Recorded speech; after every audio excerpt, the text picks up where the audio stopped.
Hello, hello. Welcome again. It's another tank-related video. As you can see, I finished the season pass, and I have the T114. So I wanted to go into this thing a little bit because it's a tank itself that intrigued me quite a bit. So I was like, okay, what is this thing? Where did it come from? What's it about? So I did a little bit of digging. And the T114 here is an experimental prototype, a little test, if you will, of a modified version of the M114 Commanded Reconnaissance Carrier, which is a smaller version of the M113. It's slightly amphibious and could be airdropped, so it's very small. It's got a 3-man crew. It's not super big. But, the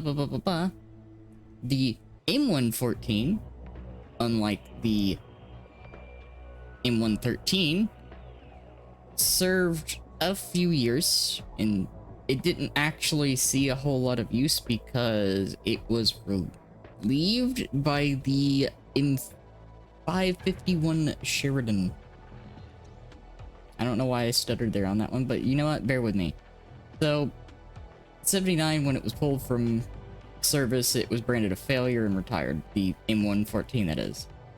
The T114 was tested from 1957 to 1960 with an M40 recoilless rifle. It's like culminating in the prototype of what would become the T114 Battalion Anti-Tank. This funny thing here. So I'm gonna see if I can find the thing on that.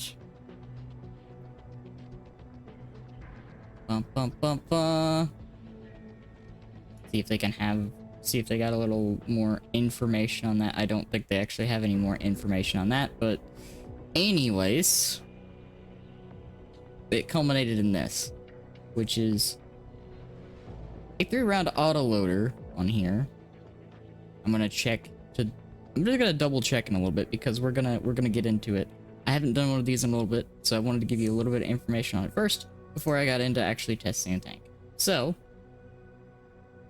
here we have on World of Tanks console. I'm gonna refer to it as console because it's easier.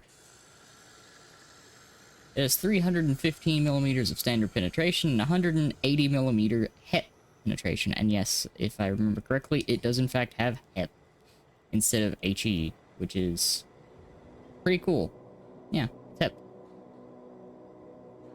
So, like, 180 pen honestly is not bad. I thought about maybe at some point trying to see if I can make this thing work with all HE. However, 315 pen heat is not terrible, I've found, actually. It's weird. You gotta get used to the shell velocity, but it doesn't actually feel bad. And I'll go into this too. If you're like, oh, maybe it has some semblance of... No, this thing is meant to be airdropped, so it's like its thickest part is on the end of is literally the gun mantlet. So yeah, no, you're getting pinned by HE basically in tier 10 games constantly. So yeah, you're sneaky. Basically, you're kind of like a hybrid between a tank destroyer and a light tank. It's fairly mobile. It's actually, like, not too bad.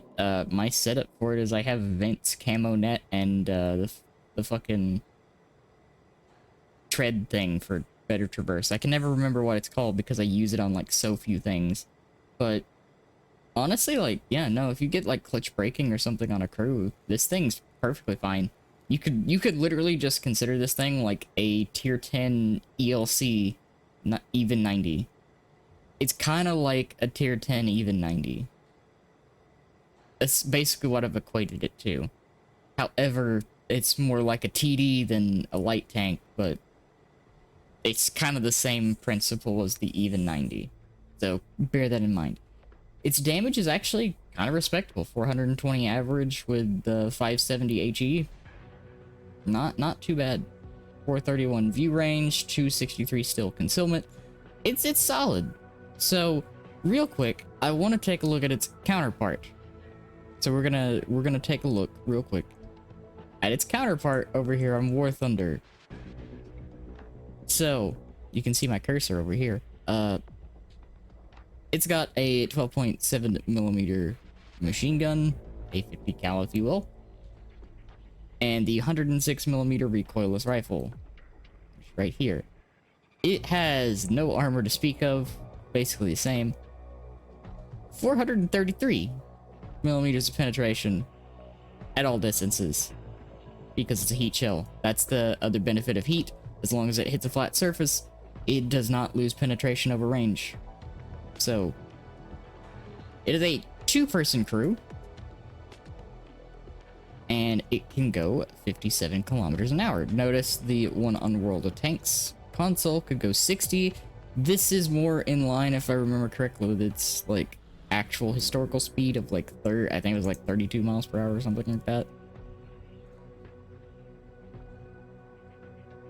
But yeah, you've got your heat shells, which I do respect that they actually show you a visual of what the shell does.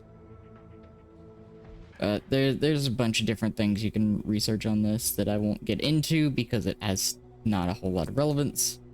As you can see, not a whole lot of armor. This is actually the thickest plate of armor on the whole thing. Contrary to console, this is the thickest part of the tank, not this.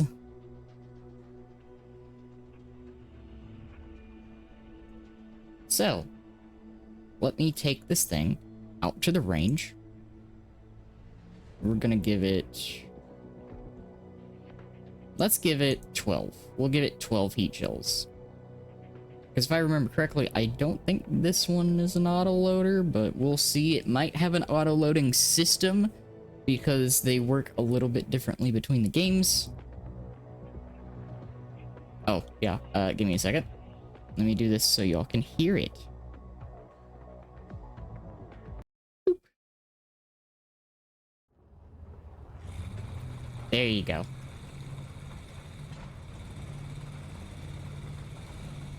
Like, this thing is pretty nimble. It's pretty maneuverable,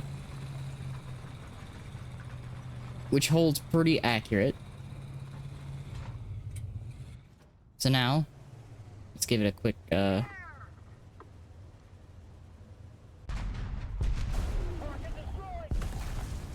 Oh yeah, no, it does have an auto-loading mechanism.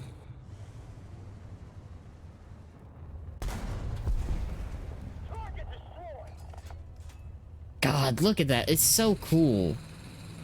I want to fire up a little bit so we can see the mechanism. That is such, like, see? That's a cool feature. And yes, it does have an auto-loading system. However, the difference between the two is, the auto-loading system in this will not require you to actually, like, stop. Okay. So this is the T114 in War Thunder. It's pretty neat. Honestly, like, this thing feels super mobile.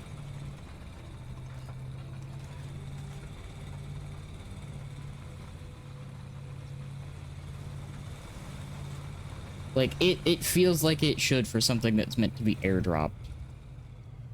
It's got not a whole lot of gun depression, which is okay. It makes sense. Like, it's kind of high up, so it is what it is.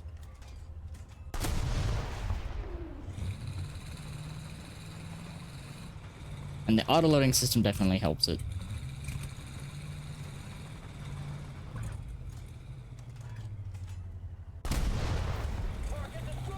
Okay, so yeah, there's your T114. I want to see if I can hit the shot because my rangefinder got reset when I did this, so I'll have to like re-keybind that. That was a hell of a guess, actually. Just off the top of my head, range finding this stuff.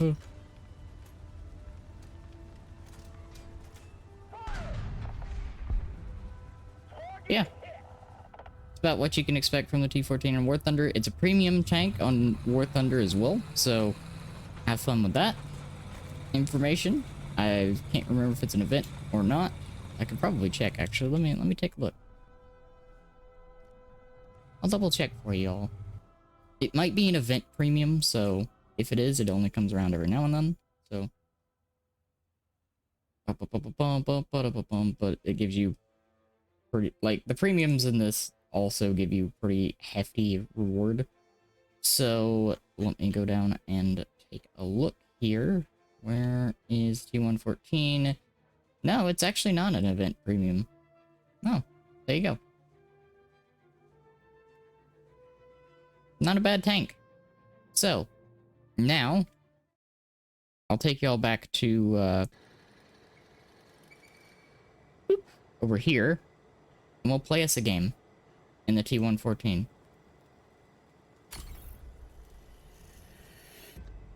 So y'all can bear witness firsthand what this thing can do. Hopefully I can do it some justice, because I tested it out a little bit. Because I had to, you know, once I got it, I was like, okay, I have a new tank, I need to mess around with it and see what I can do. Okay, it's giving us highway. That's actually not a bad start. It's not a bad option. So let's go. I'm gonna give it my best shot. Try to show you all the full extent of what this thing can do, which, as you can see, I finished the contract for the 4190, and I started the contract for the Plaguebringer, and I'm already on stage 7. The only thing that's holding me back is the undetected kills. Once I get that done, then it's just straight up XP, and I can just hammer that out pretty quick.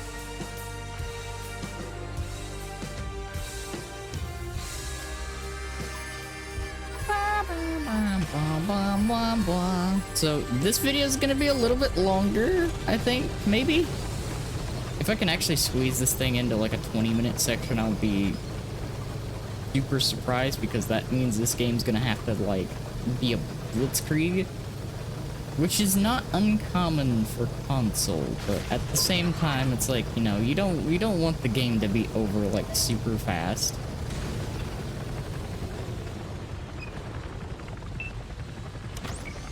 As much as I want to shoot at that, yeah, the shell velocity is really what's gonna get you. If you can get the shell velocity down, oh, you can make this thing fucking sing. Of course, fucking Sheridan spots me.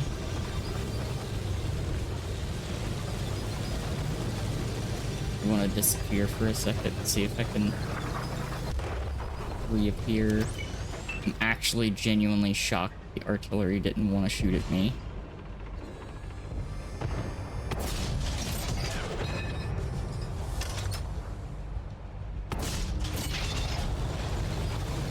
Let's back off while we reload. The fact that I can like shoot at that bat chat and not have to worry about the bat chat spotting me is kind of funny. Oh, that grill 15 is absolutely getting bodied.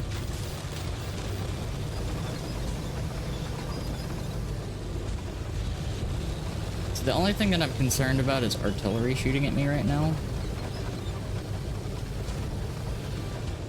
Or that Sheridan, depending on what gun it has.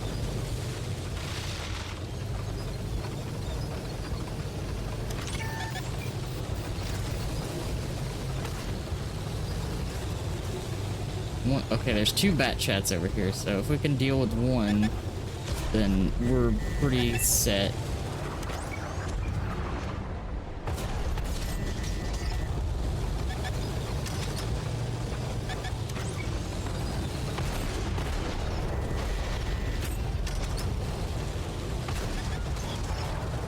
Yeah, now I'm dead here. Yep. 1600 damage in that. Oh well. It is what it is. If you can get someone to like spot for you and, you know, not crumble like a paper cup, it's a pretty solid tank. It's a good tank destroyer. It does pretty decent damage per clip. And honestly, like, part of the season pass, not bad. It's not great. Honestly, like, comparatively to some of the other things that they put in these season passes, it's not like, it's definitely nowhere near like the AVRE. Like, this thing's not breaking matchmaking. You run a platoon of these things, you can play them like fucking even 90s. Like, they're just goofy tanks with decent guns that have the reliability, unreliability of heat shells, depending on what you're shooting at. But yeah, no. Honestly, I kind of enjoy it. It's fun. It's been a nice, like, change of pace to play. And, yeah. Hope y'all enjoyed this little, like, in-depth review of it. I actually did it within 20 minutes because I fucking died. But anyways, we're probably gonna win this game because the other team is also kind of crumbling, but they're crumbling more than we crumbled. So yeah, I'll play it out. But in the meantime, while this is going on, I hope you all enjoyed, please. And I do mean this, like, in all earnesty, like, please, if there's anything you want to see me, like, go over that I have or have the ability to get to, please do let me know, because I like doing the in-depth stuff. I like the music just cut out there, that was really funny. And by in-depth stuff, I mean, like, let me know what you would like to see more, like, tanks-wise. You want to see me do more of these, like, reviews between World of Tanks and War Thunder, because I could also, like, depending on what tanks there are, if they're on PC as well and I have them, have access to them, I can like pull them out and go for it. Although I will say, like, on PC I don't have like too many tanks past tier 5 because I've been bouncing around and I don't have a whole lot of premiums on PC, so, well, a whole lot of money-making premiums, I should say. But yeah. Just let me know in the comments what you would like to see more of, because I would love to...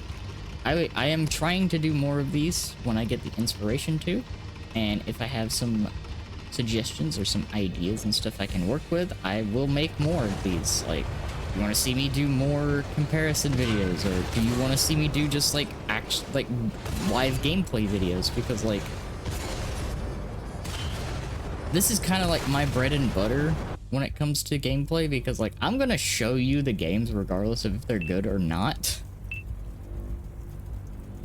Like, I'm doing a live review of a tank. It's like, yeah, no, I'm gonna show you what happens in the live game. I'm not gonna show you, like, okay, this is the best of the best scenario. Like, no, like, this is going to be like your average experience in this tank. Like, you're getting it raw, uncut. And I hope that it is appreciated that I'm like, yeah, no, like, as well as I can play, I have off moments. I have times where I get, like, overrun because, like, I play hyper aggressive. It's just kind of how it be sometimes. Anyways, that's the game. We won. Thank you so much for hanging out and watching watching all of this video if you're still here. And yeah, once again, let me know what kind of stuff you want to see from me in the future, and I will do my best to make something out of it. You know, I'll do something with it. I do read the comments when I get them, when I get around to it, because I have to flip back and forth between the VOD channel and the video channel. But yeah, hope y'all enjoyed, and I'll see you in the next one. Bye-bye.